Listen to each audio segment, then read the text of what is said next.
Open the car door. As soon as he open the car door, he think it's the girl car. My homie slide out the car. Boom! One of them bust him in the mouth. Bam! As soon as he bust him in the mouth, we come out the gangway. Deep, boy. We all around him like, give me everything, boy. Give me everything. They got pipes in his face, everything. I ain't gonna lie, I was beating folks. I'm punching them in his shit.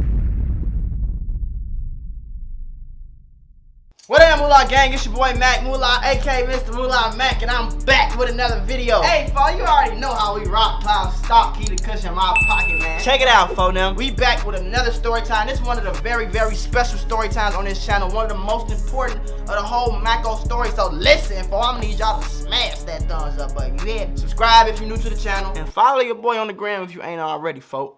Guap Boy Maco, I'm Liddy 4 Tit over there, so go check me out, gang. Now listen, the main reason I can tell this story is because it's way past 7 years. Y'all don't know, it's a statute of limitations in the United States. Everything is good after 7 years. You can talk about it unless you've been convicted. You cannot be convicted no more unless it's murder. But we ain't talking about no murder, folks. We ain't talking about no shoot 'em up, bang, bang. We talking about some real life robbing shit. Now this story right here, this story is my introduction into like the stuff that was going on in the street. Before this, I was just a bad little kid. Like I wasn't ever really a bad kid as in like a bad person. I was a real good kid. I just did bad shit. Like skip school, cuss the teacher out. Maybe I might sneak and hit the blunt a few times. Sneak out, sneak in girls' crib, shit like that. But I wasn't doing nothing crazy outside until this one fucking day. So I'm finna tell y'all the whole story. I'm finna break it down 100. So make sure y'all buckle y'all seatbelts, get your popcorn, cause it's about to start busting, folks. Alright, so I'm 13. At this time, I ain't gonna lie, this is right around the time where, you know, I don't wanna make nobody feel bad, but you know, everybody go through some hard times. You feel me? My parents, we was going through hard times. Us as a family, it was kind of little, you know what I'm saying? It was kind of decent. It wasn't ever bad. Like, I don't want y'all to think we was ever out here bad. Like, I'm the only child, so I still had the PS3, the newest games, newest Call of Duty. I still had decent little shit. But as far as like me being fresh as hell that day, it wasn't really happening like that at 13. Number one, I didn't even care about fashion enough for real until I got to this school with these spoiled ass kids, seeing they ass what $300, $400, $500 pants and shit. And the second reason, cause we could not afford that shit. We couldn't afford for me to be fresh every day. So I'm like, shit, I'm trying to get fresh. I remember this the beginning of 8th grade year. I'm finna be 14 years old. Now all of 7th grade, I was one of the most unfresh niggas in the school. I'm talking about off-brand boots, Guess jeans, regular jeans. I'm shopping at pretty much, I'm just going crazy at Marshalls every time I go shop. I ain't fresh as hell at all. When I came to Lynn Bloom, 7th grade, these motherfuckers from Beverly and Hunts and the suburbs and all this shit, these niggas' parents got bread. These motherfuckers coming to school fresh as hell every day in 7th grade. So over the summer, I'm like, shit, the whole summer, I'm like, how the fuck I'm finna give me some money? How the fuck am I gonna give me some money? Like, so the first ever way in the streets, I started getting me some money. I used to bag up weed for my homie. My homie used to get the load in, to have me break it down, you know what I'm saying? Scale it up, bag it up in the zips, tray fives, all that shit. Now that's what I used to do. He used to give me like a few dollars a day to do that shit. I ain't gonna lie, I feel like a fucking slave doing that, so I really wasn't with that shit. Now y'all know my big homie and them, they used to be older than me, I'm 13, so they probably like 17, 18 at this time. For everybody that don't know, we met when I was younger in the neighborhood. And they knew some niggas that I used to go to camp with, so that helped. Now peep this, folks. Before you peep it though, smash that thumbs up button for me, gang. Please, folks. Check it out. Now my older homies was like my main, like that was my circle. You feel me? That was my main core 4-5 group of niggas. That was my main core group of like 4-5 niggas that I was real tight with them. Now I met niggas fucking with them. Like I met niggas younger, a little younger, like they was a little closer to age, all that shit. Basically just hanging around the hood and shit. These niggas came up on the lick, folks. Now I'm 13 years old. I'm 13 years old. I'm right here.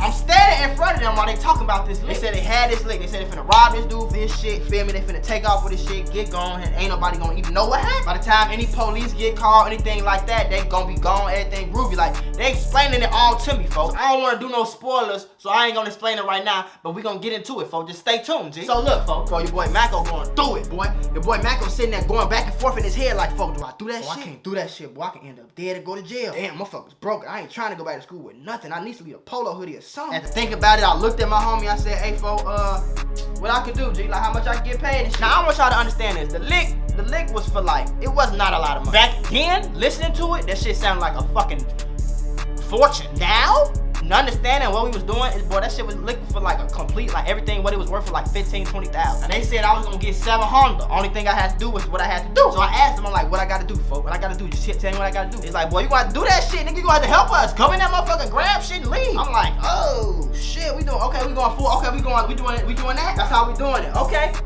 Okay. I looked at my homie in the face. I said, when we doing that shit? He said, next week, I'ma hit your line. I say, bet. Now, phone them left after a little while. Whole rest of the day, I'm nervous as hell, I'm anxious, right? I go to the crib, I'm sitting in the house, I'm just thinking about it over and over. I'm playing the scenario in my head, like, okay, I'm really finna like, you feel me? They talking about they gotta get me masked up, gloved up, take my, give me the wrong size shoes, all this type of shit just to do what we finna do, right? So the day fucking comes, G. The day coming, it's the moment of truth, bro. Now I want to make this clip before I even keep going. Mako was never part of no gang. You feel me? I was never part of no gang. I always stood 10 toes by myself. Do I not fuck with niggas because of dead homies and because of shit that happened outside? Yeah. But I ain't in no gang, so I'm Mako. You feel me? I'm Guap boy. I'm Guap boy gang. I ain't in none of that other shit. Anyway, so the day come, folks. The day comes, moment of truth, G. I wake up in the morning, I'm sweating the whole day. I'm tweaking, like, I'm paranoid as hell. I think my parents, they found out. My heart beating fast. I'm just tweaking around the crib. Remember, I'm 13 years old. I already thought about all this. Like, I'm really 13, finna go rob somebody, like, participate in a fucking robbery. Like, this shit crazy. Anyway, we meet up at the spot. I meet up at the spot. They give me everything I need, right? They gave me a mask. They gave me some shit to put on. They gave me some wrong size shoes. They had the whole works. They ran this shit down all the way, folks. Now, I know y'all probably asking, like, who the fuck we was finna be robbing? We was finna be robbing a regular nigga. Like, it was a regular nigga who just had bread, G. Now, we wasn't finna break in no crib. We weren't going to steal nobody car. Nah, folks, we was really going to rob folks. Like,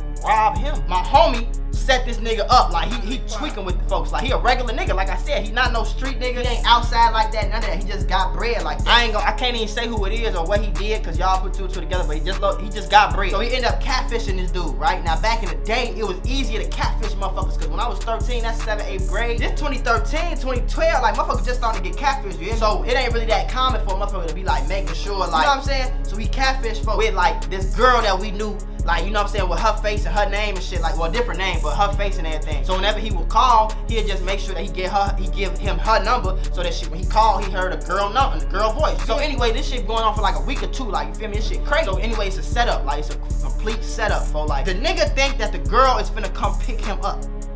That's not what's finna happen. We know where this nigga live at, right? So we get in the car, we drive off, we drive to his crib, right? Now, it's 6 of us all together. So me, 3 of my homies, we scrunched up. I'm scrunched up in the back. I'm skinny as hell. I'm in the back seat while we driving to folks' crib, right? The whole time we driving, my heart beating like a motherfucker. Like, every time I hear police sirens, I think they coming after us. I think motherfuckers got the drop on us. It's crazy. Like, you gotta understand, this real GTA life, folks. I'm 13 years old, sitting in the car finna go rob a nigga. I got a mask in my hand. I got all black on. Like, it's serious, folks. This is my first time doing anything outside, any street shit, period. Like, this is the first time ever. So I'm tweaking, like, I'm just like, bro, I'm really doing some GTA shit right now. Like, it's really hard for my mind to process. Like, I'm just thinking, like, what would my mama think? Like, if my mama ever knew, you feel me, what my mama think? And I'm gonna let y'all know something real quick before I keep going, folks. I never told this story really to nobody. Y'all really the first motherfuckers like me. This is my first time really saying it out loud, step by step. So smash the thumbs up button for that, folks. Now we finally get to folks' crib. It's the nighttime. I hope y'all know this. It's the nighttime, right? It's night. It's probably like 7:30, 8 o'clock at night. It's dark outside. We pull up to folks' crib. We slide to the back of his crib, right? It's like this little cut. We call it a gangway in Chicago. It's like a little gangway right there. It's really not really an alley or nothing. It's really just like a little sidewalk for motherfuckers to get to the behind their crib type shit. So we go to the gangway. Boom, we all go to the gangway. We in all black, right? We hop out the car, we go to the gangway. 3 of my homies finna stay in the car. The car tenant out. Homie gonna text nigga like he outside in the car. As soon as the folks come outside, he gonna take him down for what he got and we gonna get the fuck on. When I tell y'all it was really that simple, it was really that simple, cause like I said, folks wasn't tough. Like, he wasn't like that at all. So I'm sitting on the side of the gangway like this. I'm like leaning on the side, like I'm really like, I hop in a full fucking James Bond mode, G. I thought I was in Call of Duty, for I'm like, it's finna go down right here. I asked my homies like 4 or 5 times, like, folks, y'all can't bring me on the rock. Give me a gun, G. I ain't saying I'm gonna pop, folks, but I'm just saying, like, y'all don't know what's gonna happen. Let me be prepared, folks. Can I get a knife or something? They didn't want to give me no gun, so I made sure I grabbed my knife from out the kitchen. Fuck is you talking about? Before I left the house, I had a little knife in my pocket. Fuck you saying? I ain't going like that. So we sit on the side of the gangway. We see folks come out the crib, right? As soon as he come out the crib, I'm like, that's him. Now this the nigga we finna rob, right? He come out the crib, open the car door. As soon as he open the car door, he think it's the girl car. My homie slide out the car. Boom, get your shit up, boy. One of them bust him in the mouth. Bam! As soon as he busts him in the mouth, we come out the gangway. Deep, boy. We all around him like, give me everything, boy. Give me everything. They got pipes in his face, everything. I'm 13 years old, sitting there right there, screaming to the top of my lungs like, yeah, give me everything, nigga. Give us everything. I was right there, like, I ain't gonna lie, I was beating folks. I'm punching them in his shit, like, you feel me? And folks got a pipe in his, another gun in his face, so I'm really just beating his ass, you know what I'm saying? Like, we kind of like just hitting him just so he don't get up type shit. Took his Rolex, took the money he had off of him, took the shoes he had off of him, took his belt, took his chain, and dipped on, folks. Got back to the crib, it was worth a lot of bread, you feel me? Split everything up, I got like 700-800. I really didn't do shit. You feel me? They the ones set it all up, they the ones who, you feel me, had the whole thing. They just let me kind of like tag along type shit. So when we got back to the spot, they gave me my money. I ain't gonna lie, folks. I went to the crib. At first, I was super happy. Like the whole way to the house, like they went to drop me off to the crib. The whole way to the crib, I'm super happy. I'm like, I finally got some money. Like I finally can go, you know what I'm saying? I know my mama gonna go help me go back to school shopping, but I can give me a little something too. I give me a pair of Jordans or something like that too, or you feel me? I can just give me some games. I give me some VC for the crib. I'm still thinking like a kid. But this is all the shit that I want though. Like I wanted a new game for the little system I had. I wanted some new shit for my computer. I just wanted kid shit. You feel me? Little shit I could play with type shit. And that's kind of what I spent all the bread on, food. I took a few girls out with the money, shit like that. It took a minute to get spent. I ain't gonna lie, by the time I got to the house, like I said, I was ecstatic the whole way there. By the time I got back to the crib, I felt bad as hell. Cause I started thinking like, folk, I'm gonna have to keep doing this shit if I wanna keep getting bread. And I'm like, bro, I ain't really fucking with that. Like, I can't really just be taking shit from no other nigga. Like, then first thing I thought about, I thought about paid in full. Cause I went in the kitchen, and my mama had made some fried chicken and some macaroni and some green beans. So I went in the kitchen, you know what I'm saying, it's nighttime and shit. I go in the kitchen, I make me a plate. And I remember being sad, like a little sad. And my mama walked in there and asked me like, what's wrong with you? I was like, nothing. I'm like, I can't be doing that shit. But it's like, when all your homies is in the streets. The only niggas you know with a lot of money like that is the robbers, scammers, drug dealers, the trappers, you feel me? You don't know no CEOs, you don't know no doctors, no lawyers, no YouTubers, no rappers. I didn't know nobody like personally, like I knew like, okay, this nigga having that shit. Like he got a Benz, he got a fine ass girlfriend, his jewelry real, this, that, the third, he doing his thing. The only niggas I knew like that was niggas I was seeing in the street. So at 13 years old, it's easy for me to think like, this the only way to get bread. Especially I'm 13 years old, I can't go get no job. As bad as I kind of wanted to at that point, at that moment when them tears was falling from my eyes, I wanted to just go get a job. And just work at Target every day after school, just something like that. But I couldn't, I'm too young, you feel me? So it kind of, in my head, I convinced myself it wasn't nothing else for me to do but this type of shit. So that's kind of what led me to start doing more shit, you know, carrying a gun.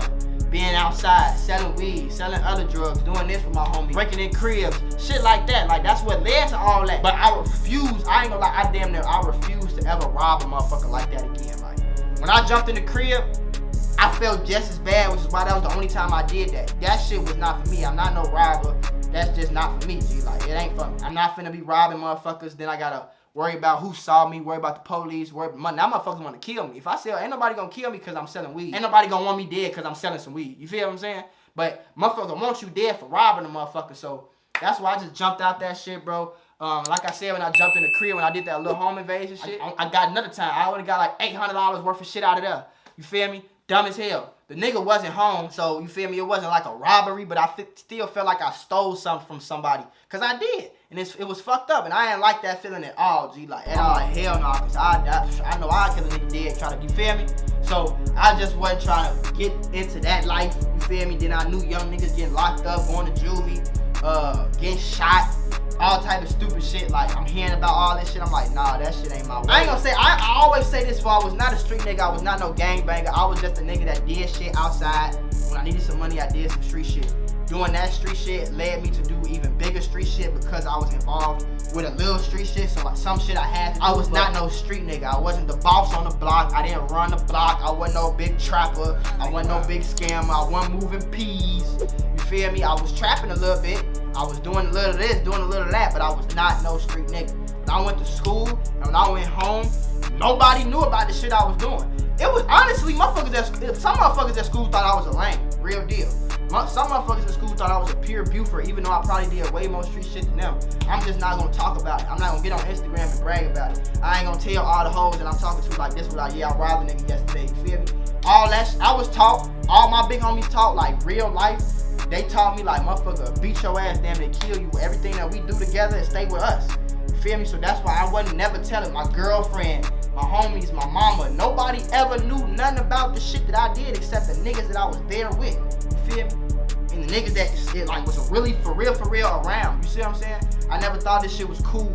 I never was trying to be goddamn it, Chief Keef. I wasn't never trying to be all these fucking people in this big crazy gangster shooting at the police and all that shit. I wasn't never about none of that shit. I just wanted to give me a little bit of money and go home.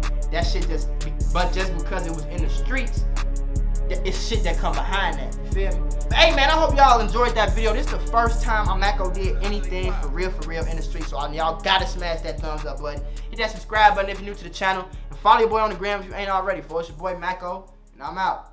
Peace. Before I leave the house, I grab my Glock and put one in the head. Next forever, fuck the ops until them niggas dead. And I ain't worried about no pussy, I chase guap instead. My whole gang go retarded like they special ed. I've been paranoid, sleep with the Glock under my pillow. Fuck the dead ops, roll their ass in cigarillos. Hustling on the block, out there posted like a scarecrow. Told the nigga Link, sent them the Addy, he was scared. Got a plug out in Cali, get the pounds a little cheaper. If she a hoe to play your part, she loyal, nigga, keep her. Don't know when it's gon' go down, you gotta keep it here.